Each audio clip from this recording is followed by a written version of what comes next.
உலகத்திலே வந்து எந்த மனுஷனையும் பிரகாசிக்க பண்ணுகிற மெய்யான ஒளியாகிய கர்த்தாவே, ஆண்டவரே, இந்த மாலை வேளையில் உம்முடைய வார்த்தையில் உள்ள வெளிச்சம் எங்கள் வாழ்க்கையில் கடந்து வரட்டும். அதற்கு விரோதமாக எழும்புகிற எல்லா இருளின் கிரியைகள் இயேசு கிறிஸ்துவின் நாமத்தில் கட்டப்படுவதாக. இயேசுவின் நாமத்தில் பிதாவே, ஆமேன். கரங்களை தட்டி கர்த்தருடைய வார்த்தைக்காய் நன்றி சொல்லுவோம். இந்த நாளே உலகம் முழுவதும், ஒரு நாடு ரெண்டு நாடு இல்லை, முழு உலகமும் இந்த நாளை உயிர் தெழுந்த ஞாயிறாக, ஈஸ்டராக, இயேசு உயிர் தெழுந்தார். எங்கே பார்த்தாலும் இன்றைக்கி என்ன தான் சொல்லுவாங்க? சாமி உயிரோடு எழுந்துட்டார். என்ன சொல்லுவாங்க? சாமி உயிரோடு. நம்ம சாமி மரித்தேன் ஆனாலும் சதா காலமும் உயிரோடு இருக்கிற ஆண்டவர். அப்புறம் ஏன் ஒரு நாள் வந்து பெரிய வெள்ளி ஆராதனைன்னு ஒரு நாள், ஈஸ்டர் ஆராதனைன்னு ஒரு நாள், ஏன்னா அதை நினைவு கூறுறோம். அன்னைக்கு குட் ஃப்ரைடே அன்னைக்கு உலகம் முழுசும் பார்த்திங்கன்னா இயேசு நமக்காக ஜீவனை கொடுத்தார், இயேசு மரித்தார், இயேசு மரித்தார், இயேசு மரித்தார்னு சொல்லுவாங்க. அன்னைக்கு இயேசு நமக்காக மரித்ததை நாம் நினைவு கூறுகிறோம். அல்லேலூயா. ஒரு சில வந்து சபைகளில் அந்த நாளை ஒரு நாளாகவே எடுத்துக்க மாட்டாங்க. அவர் மரித்தார், எந்திரிச்சிட்டாரு, சும்மா வருஷம் வருஷம் மரித்ததை போய் நீங்கள் என்ன செய்யாதீங்க, நினைவு கூறாதீங்கன்னு அப்படியே படிப்படியாக விட்டுட்டோம்னா பெரிய வெள்ளிக்கிழமையை விட்டுருவோம், அப்புறம் ஈஸ்டரை விட்டுருவோம், அப்புறம் கிறிஸ்மஸை விட்டுருவோம். அப்புறம் கொஞ்ச நாளில் அடுத்த தலைமுறை வந்து கேட்கும், இயேசுன்றது யாரோ ஒருவர், அவர் எப்போ பிறந்தார், அவர் செத்ததெல்லாம் சும்மா கதை அப்படிங்கும். அல்லேலூயா. அதனால் இயேசுவின் பிறப்பு, இறப்பு, உயிர்ப்பு, இது மூன்றுமே சரித்திரத்திலே மிகவும் முக்கியமான காரியம். அதுலேயும் சபைக்கு, அதுவுமே விசுவாசிகளுக்கு ரொம்பவுமே. ஆமாம். ஆனால் அன்னைக்கு நம்ம வந்து பெரிய வெள்ளிக்கிழமை அன்றைக்கி அழுதுகிட்டு இருக்கிறதில்ல. அன்றைக்கி என்ன செய்ய போகிறதில்ல? ஆமாம், அழுதுகிட்டு உட்காந்து ஐயோ இயேசு போயிட்டாரே அப்படின்லாம் இல்லை. இயேசு சிலுவையில் எங்களுக்கு என்ன பெற்றுக் கொடுத்தார்? வெற்றியை பெற்றுக் கொடுத்தார்னு சொல்லி அந்த வெற்றியை நினைவு கூறுகிறோம். அந்த வெற்றியை என்ன செய்கிறோம்? சுதந்திரிக்கிறோம். அதை நாம் அறிக்கை செய்கிறோம். இந்த நாளில் அவர் உயிரோடு எழுந்தார். இன்றைக்கி ஒரு வசனத்தை நான் ரொம்ப தியானித்தேன். என்னென்னா, அவருடைய மரணத்தின் சாயலில் இணைக்கப்பட்டிருந்தால் உயிர்த்தெழுதலின் சாயலிலும் இணைக்கப்பட்டிருப்போம். இந்த ஈஸ்டர் ஆராதனையை நாம் நினைவு கூறுறோம். இயேசு எனக்காக உயிரோடு எழுந்தார். ஏன் எந்திரிச்சார்ப்பா? எதுக்காக எந்திரிச்சார் அப்படின்னா, ஏன் இப்போ அவர் உயிரோடு இருக்கிறார்? மனுஷரை கேட்டால் எதுக்குங்க நீங்கள் இப்போ உயிரோடு இருக்கிறீங்கன்னா, ஏங்க கேட்குறீங்க? நான் என் பிள்ளைங்களுக்காக தாங்க இருக்கேன்னுவாங்க. ஒரு சிலர் சொல்லுவாங்க இதுக்காக இருக்கேன், அதுக்காக இருக்கேன். ஆனால் அவர் நமக்காக எதுக்காக இருக்கிறார்னா, தமது மூலமாய் தேவனிடத்தில் சேர்கிறவர்களுக்காக வேண்டுதல் செய்வதற்காக அவர் எப்பொழுதும் உயிரோடு இருக்கிறார். அல்லேலூயா. உயிர் தெழுந்த இயேசு இன்னைக்கு உயிரோடு இருக்கார். ஏன்னா உங்களுக்காக எனக்காக வேண்டுதல் பண்ணுறது, நமக்காக வேண்டுதல் பண்ணுறதுக்கு. எங்களுக்காக வேண்டிக் கொள்ளணும்னு யாருக்கிட்டையும் போய் நம்ம வேண்டிக்க வேண்டிய அவசியம் இல்லை. இயேசு நமக்காக என்ன செய்கிறார்? வேண்டுதல் செய்கிறார். அல்லேலூயா. அவருடைய உயிர்த்தெழுதலின் சாயல் நமக்கு வேண்டுமானால் நாம் என்ன சாயலில் இணைக்கப்பட்டிருக்கணுமா? மரணத்தின் சாயலிலே இணைக்கப்பட்டிருக்க வேண்டும். நாம் இணைக்கப்பட்டிருக்கிறோமா? ரோமர் 6வது அதிகாரம் 5வது வசனம். சரி, அவருடைய மரணத்தின் சாயலில் இணைக்கப்பட்டவர்களானால் அவர் உயிர்த்தெழுதலின் சாயலிலும் இணைக்கப்பட்டு இருப்போம். அல்லேலூயா. இந்த நாளிலே அவருடைய உயிர்த்தெழுந்த ஞாயிறு அப்படின்னு சொல்லி, அந்த ஈஸ்டர் ஞாயிறுன்னு சொல்லி இந்த நாளில் அவர் உயிர்த்தெழுதலை நினைவு கூறுகிறோமே, அந்த உயிர்த்தெழுதலின் சாயலிலே நான் இணைக்கப்பட்டு இருக்கிறேனா? எங்கேயோ ஒரு இடத்துல நின்றுக்கிட்டு இயேசு உயிர்த்தெழுந்தார்னு சொல்கிறது நல்லதா? இல்லை, அவருடைய உயிர்த்தெழுதலின் சாயலில் நானும் இணைக்கப்பட்டு நானும் அந்த சாயலை தரித்து கொள்வது நல்லதா? அல்லேலூயா. நமக்கு ஆண்டவர் அந்த உயிர்த்தெழுதலின் சாயலை கர்த்தர் தருகிறார். உயிர்த்தெழுதலின் சாயல் என்ன சாயல்ங்க அது? உயிர்த்தெழுந்த இயேசு அவர் எப்படியெல்லாம் அவர் வாழ்ந்தாரோ, இப்போ அவர் எப்படியெல்லாம் இருக்கிறாரோ அப்படியே நாமும் இருப்போம். அதான் உயிர்த்தெழுதலின் சாயல். அந்த உயிர்த்தெழுதலின் சாயல் வேணும்னா அவருடைய மரணத்தின் சாயலில் நாம் இணைக்கப்பட்டு இருக்க வேண்டும். அவருடைய மரணத்தின் சாயலில் நாம் எத்தனை பேர் இணைக்கப்பட்டிருக்கோம்? மரணத்தின் சாயல்னா ஞானஸ்நானம் எடுப்பது. முழுகி ஞானஸ்நானம் எடுக்கும்போது அவருடைய மரணத்துக்கு உள்ளாக்கும், அவருடைய மரணத்துக்கு உள்ளாக்கும் ஞானஸ்நானத்தினாலே நம்மில் ஞானஸ்நானம் பெற்ற எல்லாரும் உயிர்த்தெழுதலின் சாயலில் இணைக்கப்பட்டு இருக்கிறோம். கரங்களை தட்டி, ஆண்டவரே இந்த உயிர்த்தெழுதலின் சாயலை எனக்கு கொடுத்தீரே, ஞானஸ்நானம் எடுக்கும்படி எனக்கு நீர் கிருபை தந்தீரே, ஸ்தோத்திரம் என்று சொல்லுவோம். அல்லேலூயா. சரி, இந்த மாலை வேளையில் ஆண்டவர் உயிரோடு எழுந்தார் என்பது பழைய ஏற்பாட்டில் ஒரு காரியத்தோடு இணைக்கப்பட்டிருக்கிறது. அது என்னன்னு சொல்லி நாம் பார்த்து என்ன செய்யலாம், ஜெபிக்கலாம். இயேசு உயிரோடு எழுந்தப்ப மரித்தவர்களில் முதற் பலனாக இயேசு எழுந்தார். அல்லேலூயா. எப்படி எழுந்தார்? அதுக்கு முன்னாடி நிறைய பேர் உயிரோடு எந்திரிச்சிருக்கிறாங்க.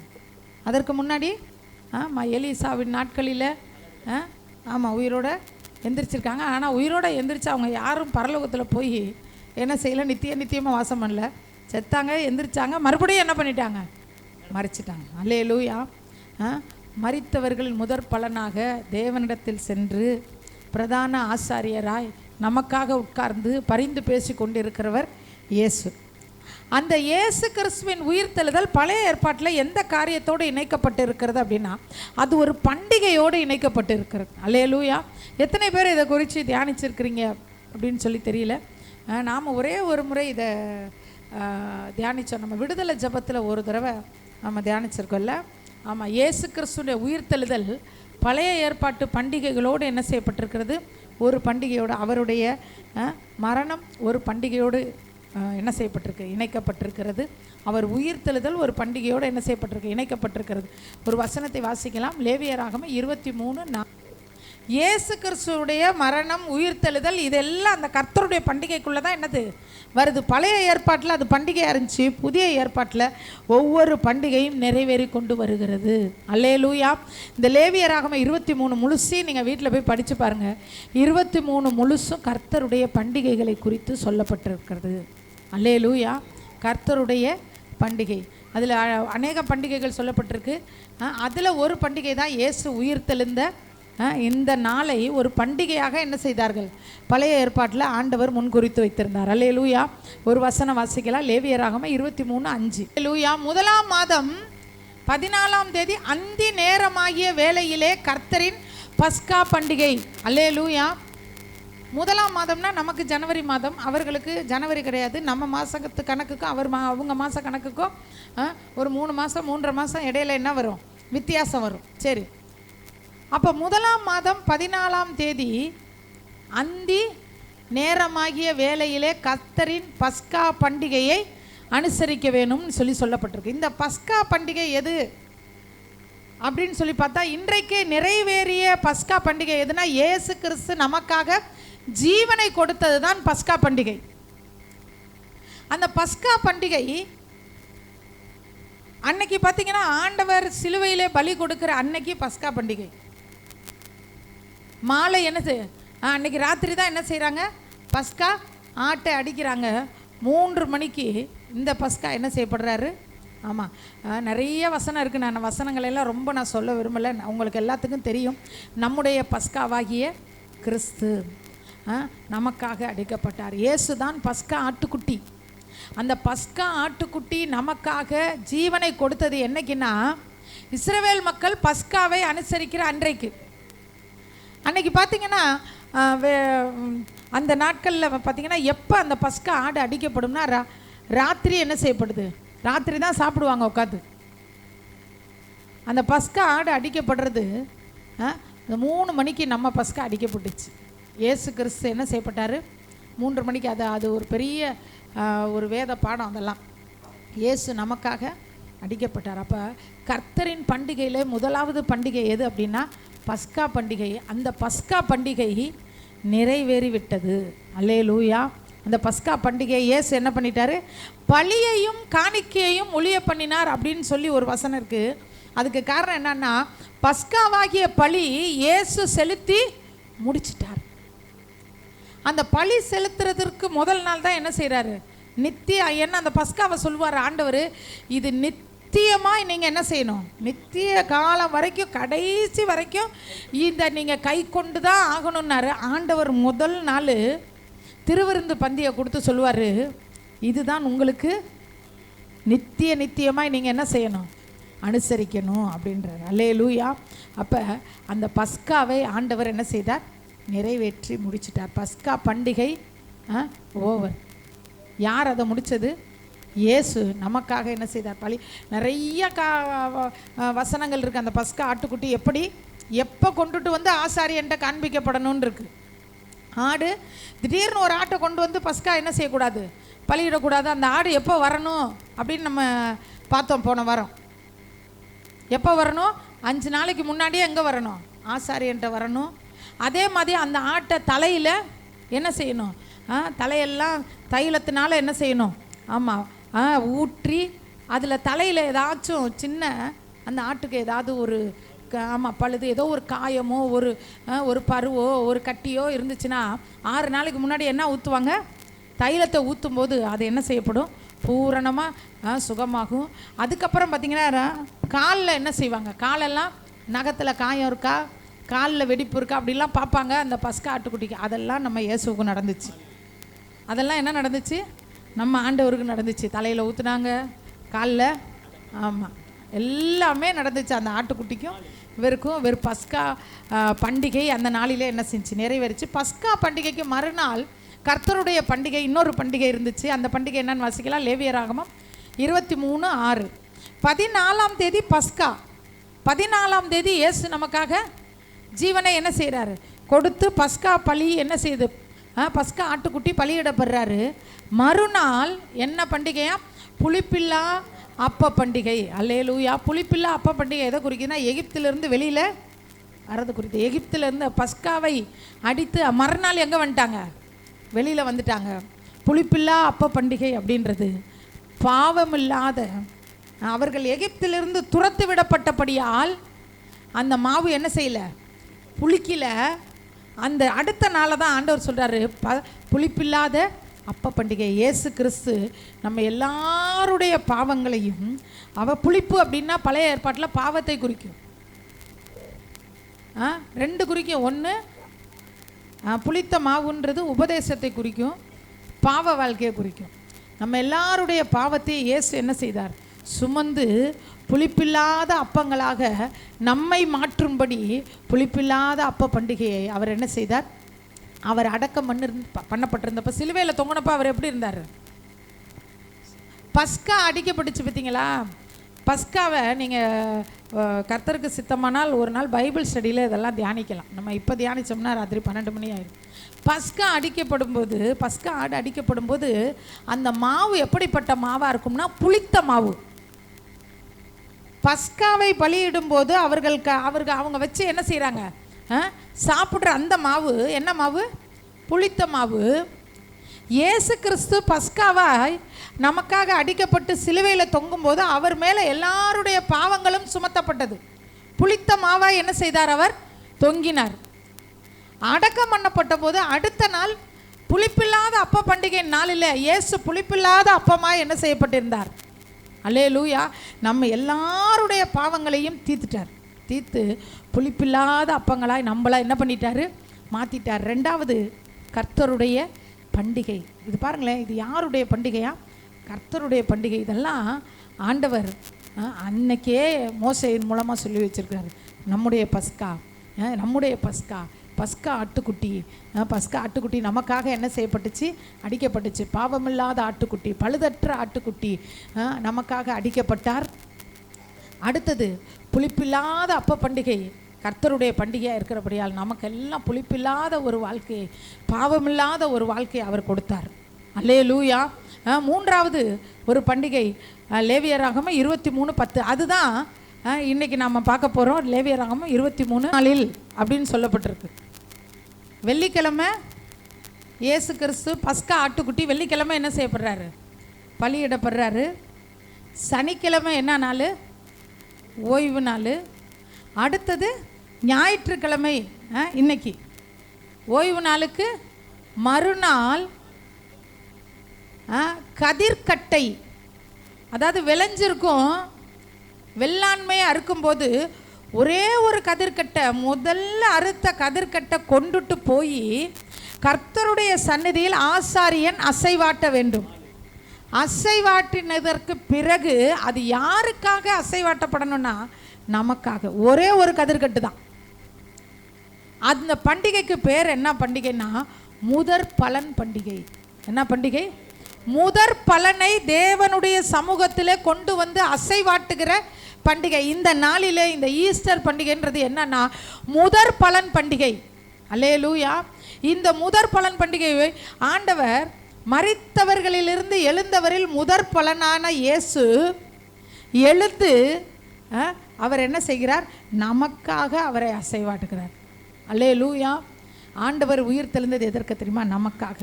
அவருடைய வரிசையில் பின்னாடி நமக்கு அந்த உயிர் தெழுதலை கொடுக்கும்படிக்கு முதற் பலன். சரி, முதற் பலனை மட்டும் எடுத்துட்டாங்கல்ல, மீதி எல்லாம் எங்க? மீதியை எப்போ அறுப்பாங்க? ஒரு கதிர்கட்டு தான் விளைந்ததில் முதல்ல ஒரு கதிர்கட்டை கொண்டு வந்து ஆசாரியன்ட்ட கொடுத்து அதை என்ன பண்ணிடுவாங்க? அசைவாட்டிடுவாங்க. மீதியை எப்போ அறுப்பாங்க அப்படின்னு சொல்லி பார்த்தோம்னா லேவியராகமம் 23:15-16 அன்னைக்கு என்ன செய்யப்படும்? மிகப்பெரிய அறுவடை நடக்கும். முதற் பலன் செலுத்துகிற நாளிலே கர்த்தருக்கு மட்டும்தான் அறுவடை நடக்கும். அதற்கு பிறகு 7 வாரங்கள் சென்று 7வது ஓய்வு நாள் முடிந்து மறுநாள் 50வது நாளிலே என்ன நடக்கும்? அறுவடை நடக்கும். முதல் கதிர்கட்டை கொண்டு வந்து அசைவாட்டுகிற பலியாய் ஆசாரியனிடத்தில் கொண்டு வந்து கொடுத்து தேவ சமூகத்தில் ஆண்டவரே எனக்கு நீங்கள் கொடுத்த அறுவடைக்காக நன்றின்னு சொல்லிட்டு அங்கிட்டு 7 வாரங்கள் கழித்து 7வது வாரம் முடிந்து மறுநாள் மீதி நமக்கு இருக்கிறதெல்லாம் கொண்டு வந்து எங்கே செய்யணும்? அதுக்குள்ளே அறுவடை என்ன செய்யணும்? முடித்து அறுத்து எடுத்துகிட்டு வந்ததில் புதிய போஜன பலி. என்ன போஜன பலி? புதிய போஜன பலியை 50வது நாள் கொண்டு வந்து செலுத்தினோம். அதுதான் பெந்தேகோஸ்தே நாள். அந்த நாள் தான் அறுவடை திருநாள். முதல் பண்டிகை கர்த்தருடைய பண்டிகை முடிஞ்சிருச்சு. எந்த பண்டிகை? பஸ்கா பண்டிகை. 2வது பண்டிகை கர்த்தருடைய பண்டிகை முடிஞ்சிருச்சு. புளிப்பில்லாத அப்ப பண்டிகை. நமக்கு புளிப்பில்லாத வாழ்க்கையை கர்த்தர் நமக்கு கொடுத்துட்டார். ஆண்டவர் பண்டிகை கொண்டாடினார்னா நம்மளை ஆசீர்வதிப்பார். அதுதான் முதல் பண்டிகையில் நமக்கு பாவ மன்னிப்பு, 2வது பண்டிகையில் நமக்கு பரிசுத்த வாழ்க்கை, 3வது பண்டிகையில் இயேசு நமக்காக முன்பாக என்ன செஞ்சார்? முதலாவது உயிர் தெழுந்து தேவனுடைய சமூகத்தில் அசைவாட்டும் காணிக்கையாக நமக்காக போய் அங்கே நின்றுட்டார். 4வது பண்டிகை அறுவடை பண்டிகை. அதனால தான் பெந்தேகோஸ்தே என்னும் நாள் வந்த போது. நீங்கள் சொல்ல பெந்தேகோஸ்தேன்னு பழைய ஏற்பாட்டில் இல்லையே, பழைய ஏற்பாட்டில் பெந்தேகோஸ்தேன்னு இல்லையே, புதிய ஏற்பாட்டில் தானே இருக்குது. அப்போ இந்த நாள் அந்த நாள் ஒன்றா? நீங்கள் என்னமோ எங்களுக்கு இடிக்குது அப்படின்னா ஒன்றும் இல்லை. அந்த 50ஆம் நாள் அப்படின்னு இருக்குது பார்த்தீங்களா? இந்த 50ஆம் நாள் அப்படிங்கிற வார்த்தை எபிரேய மொழியில் எழுதப்பட்டிருக்கு. இந்த 50ஆம் நாள் அப்படிங்கிறத கிரேக்க மொழியில் மொழிபெயர்த்தோம்னா பெந்தேகோஸ்தேன்னு வரும். இப்போ இந்த 1 2 3 என்றாங்கல்ல, தீன் அப்படின்னா எத்தனை? ஹிந்தியில் 3, 3ன்னா 3, 3ன்னா 3. அது மாதிரி 50 அப்படின்ற வார்த்தைக்கு பெந்தேகோஸ்தேன்னு அர்த்தம். 50ன்னா பெந்தேகோஸ்தே. அப்போ 50ஆம் நாள் வந்தபோது, பெந்தேகோஸ்தே நாள் வந்தபோது கர்த்தர் பண்டிகை கொண்டாடணும்னு முடிவு பண்ணிட்டாரு. பஸ்கா பண்டிகை முடிஞ்சிருச்சு, புளிப்பில்லா அப்பா பண்டிகை முடிஞ்சிருச்சு, முதற் பலன் முடிஞ்சிருச்சு. அடுத்து இறங்குடா அறுவடை அப்படின்னு கர்த்தர் அறுக்க ஆரம்பித்தார்.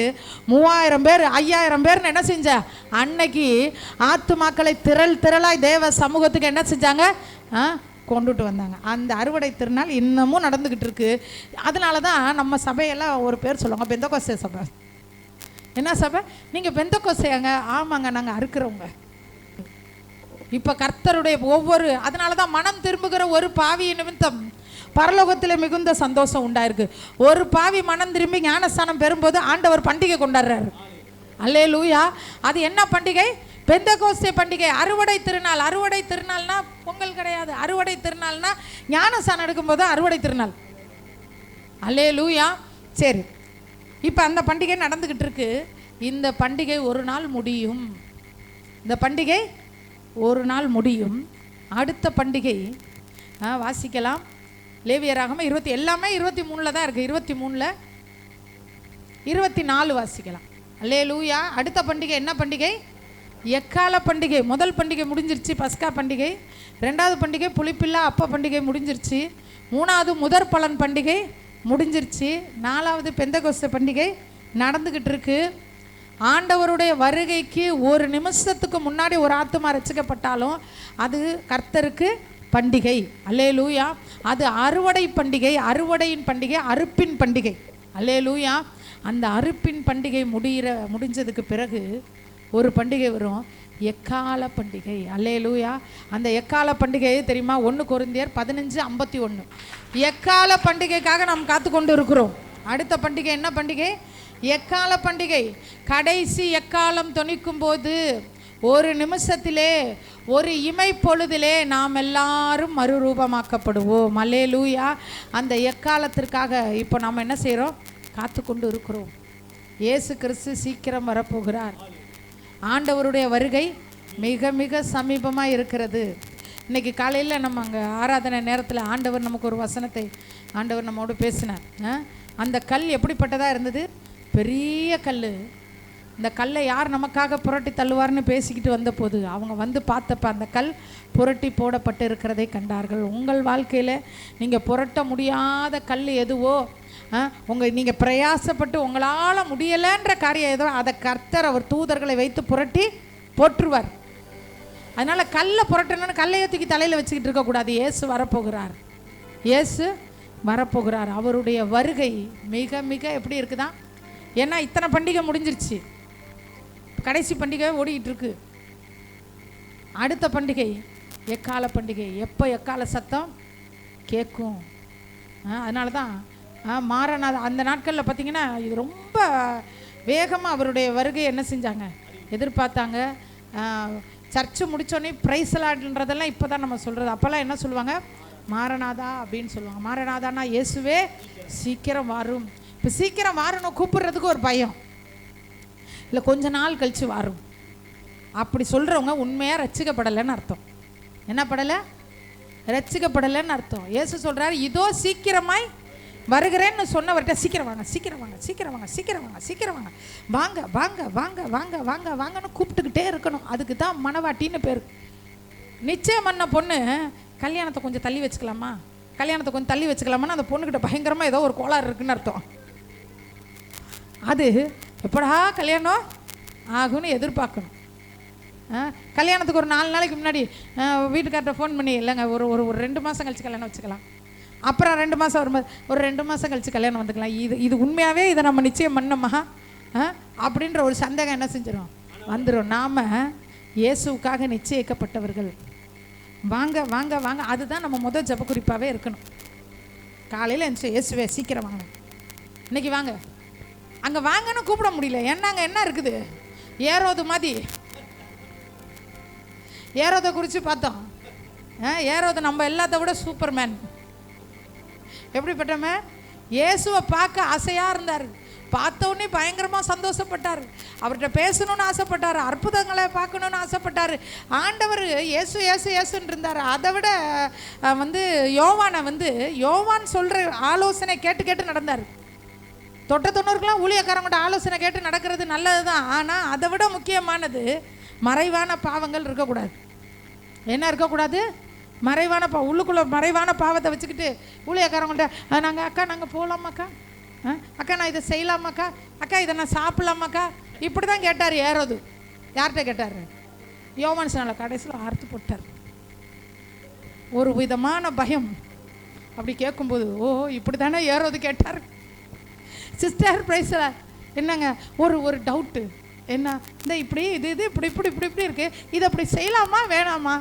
ஏரோது யோவான் ஸ்நானகன் இப்படி தான் ஏரோதுகிட்ட கேட்டார். கடைசியில் ஏரோதோட கழுத்தை என்ன பண்ணிட்டாரு? இப்படி கேட்குறவங்க தான் கழுத்தை கடைசியில் வாங்குற மாதிரி இருக்கும். ஏன் தெரியுமா? அப்படி கேட்குறது தப்பு இல்லை. உள்ளுக்குள்ளே வண்டியாக பாவத்தை வச்சுக்கிட்டு வெளியில் ஆக்ஷன் கொடுக்கக்கூடாது.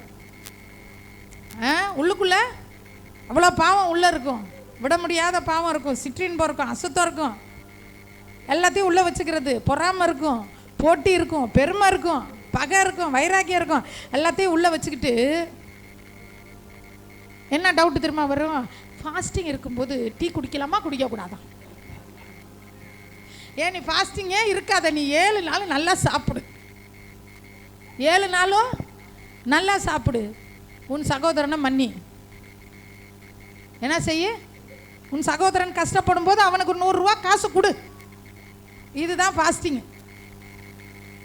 உனக்கு ஒரு கன்னத்தில் அடிக்கிறவனை ஆண்டவரே இவன் பாவத்தை இவன் மேலே செலுத்தாதீருங்க, விட்டுருங்க, மன்னிச்சுங்கன்னு கேளுங்க. அதெல்லாம் உள்ளே வச்சுக்கிட்டு ஃபாஸ்டிங் இருக்கும்போது டீ குடிக்கலாமா? ஓய்வு நாளில் காலைல சர்ச்சுக்கு வரும்போது சாப்பிட்டு வரலாமா, சாப்பிடாம வரலாமா? சர்ச்சுக்கு வரும்போது எப்படி வரலாமா? சாப்பிட்டு வரலாமா? சாப்பிட்டு, நீ எப்படியோ சர்ச்சுக்கு வா. இப்படி செய்யலாமா, அப்படி செய்யலாமா? ஞானஸ்தானம் எடுக்குமா, நகையை அவுத்துட்டு எடுக்கணுமா, நகையை போட்டுட்டு எடுக்கணுமா? ஒரு சிலர் அவுத்துட்டு ஞானஸ்தானம் எடுத்துட்டு வெளியே வந்து போட்டுக்குவாங்க.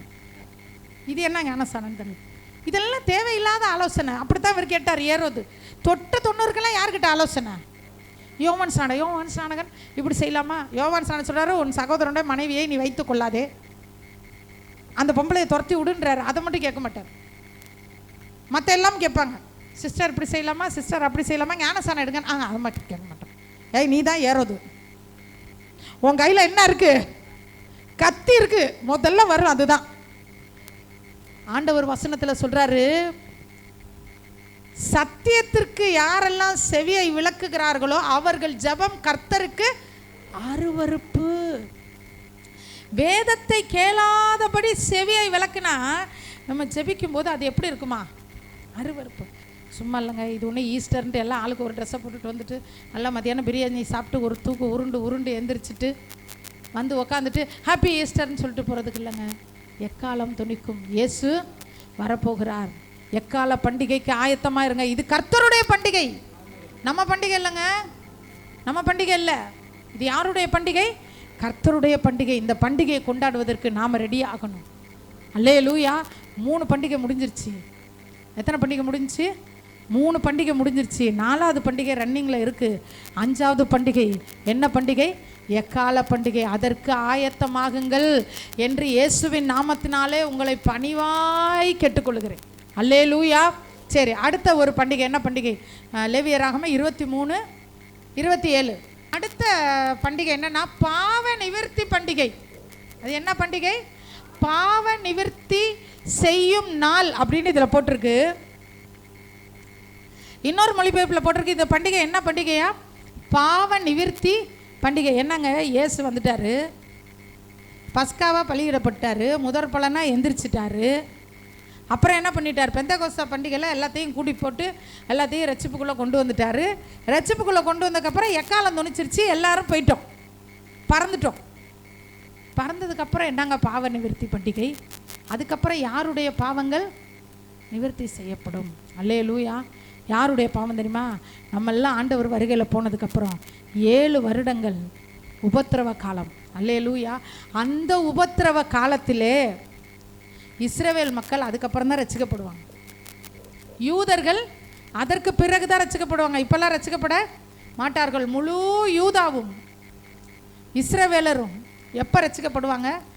ஆண்டவர் வருகை. இந்த நிமிஷம் நம்மெல்லாம் பறக்கிறோம். இந்த நிமிஷம் எக்கால பண்டிகை அப்படின்னா, எக்கால பண்டிகை முடிஞ்சோடனே அவங்களாம் சுதாரிச்சிருவாங்க.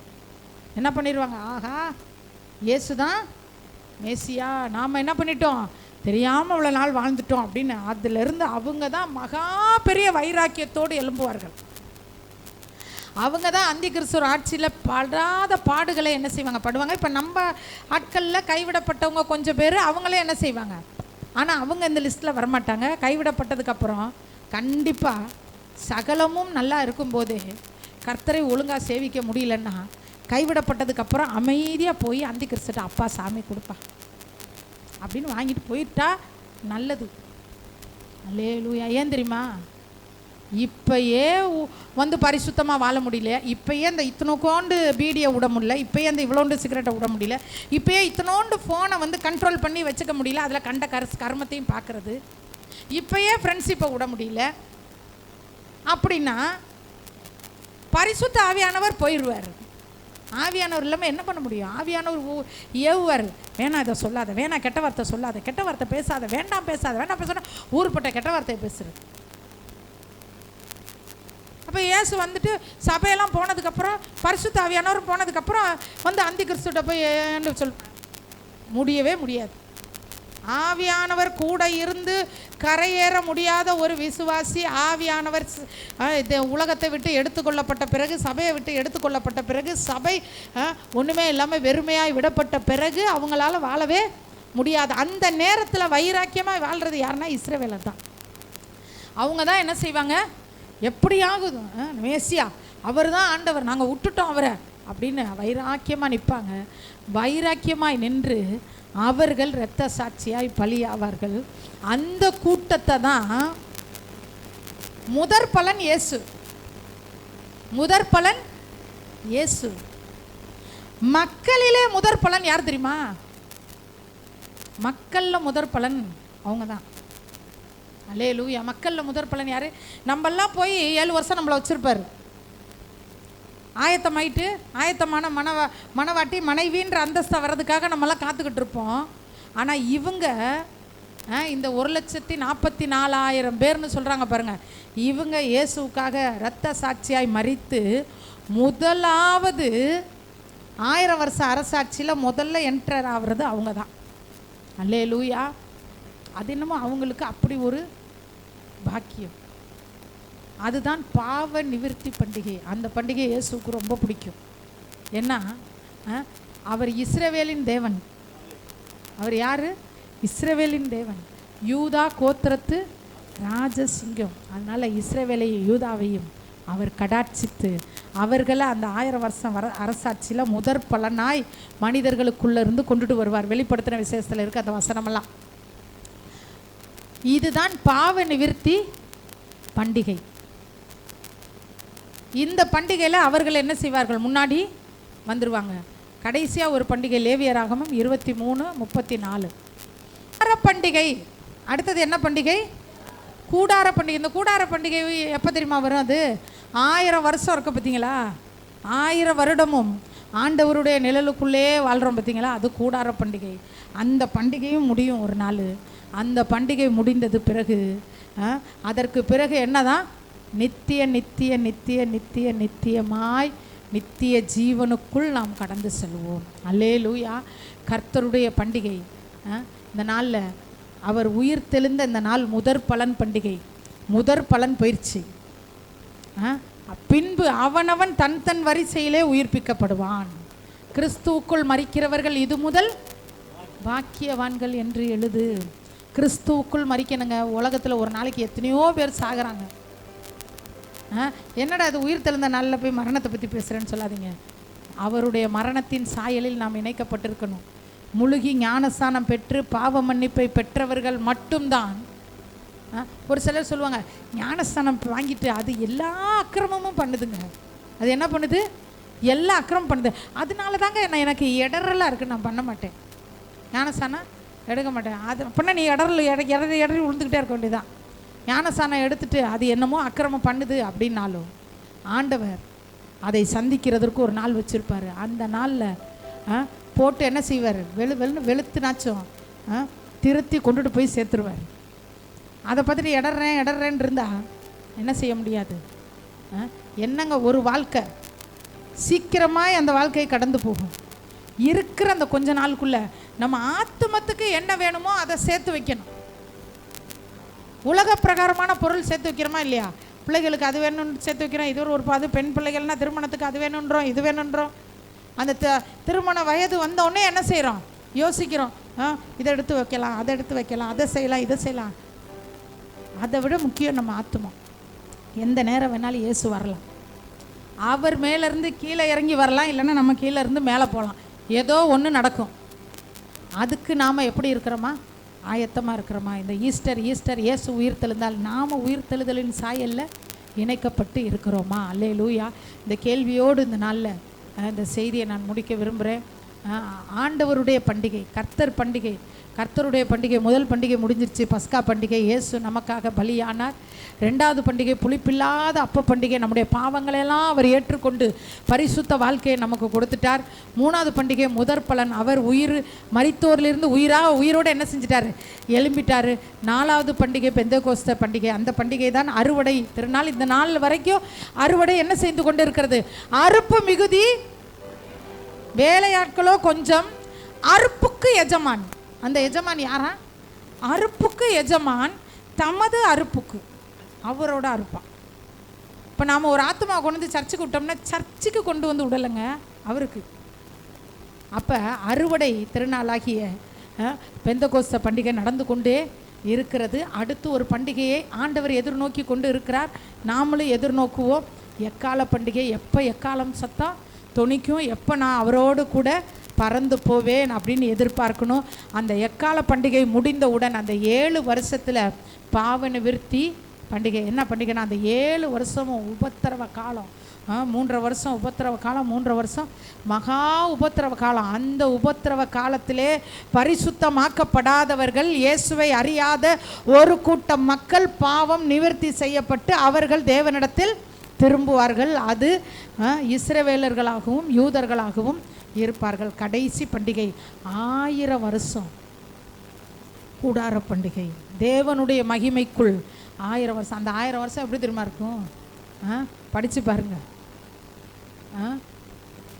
சிங்கம் ஆடு மாதிரி ஆயிருமா? சிங்கம் எப்படி ஆயிருமா? ஆடு மாதிரி புல் சாப்பிடுமா வந்து. அப்படி பிரியாவுக்கு ரொம்ப சந்தோஷம். ஐயோ நல்லா சந்தோஷமாக வாழலாம் நாயகி. அதனுடைய சுபாவங்கள் எல்லாமே அவுட் ஆயிரும். சிங்கம் என்ன செய்யாது? கர்ஜிக்காது. புலி என்ன பண்ணாது? உருமாது. நாய் இருக்குமான்னு தெரியல, அது ஒரு டவுட்டு. ஏன்னா வசனம் சொல்லுது நாய் வந்து எங்கே போகாதுன்னு இருக்கு. நாய் வித்த கிரையம் கூட காணிக்கையில் வந்துச்சுன்னா கர்த்தர் வாந்தி பண்ணிடுவேன்றார். சரி, அந்த டாபிக் வேணாம் நமக்கு. அப்போ அந்த நாட்களில் அந்த 1000 வருஷம் அரசாட்சியில் மனிதர்களுக்குள் பகை இருக்காது, விரோதம் இருக்காது, கோபம் இருக்காது, பாவம் இருக்காது, எந்த விதமான அசுத்தமும் இருக்காது, சந்தோஷமாக இருக்கும். அந்த 1000 வருஷம் அந்த அரசாட்சிக்குள்ளே நாம் போகணுன்னா இந்த கொஞ்ச நாள் நம்ம கண், வாய், காது, கை, கால் எல்லாத்தையும் கர்த்தருக்குள் சிறை பிடித்து ஒப்பு கொடுத்துட்டு நிம்மதியாக இருப்போம். அது ரொம்ப கஷ்டமான வாழ்க்கை இல்லை, சந்தோஷமான வாழ்க்கை. நம்ம எல்லாரும் எழும்பி ஜெபிக்க போகிறோம்.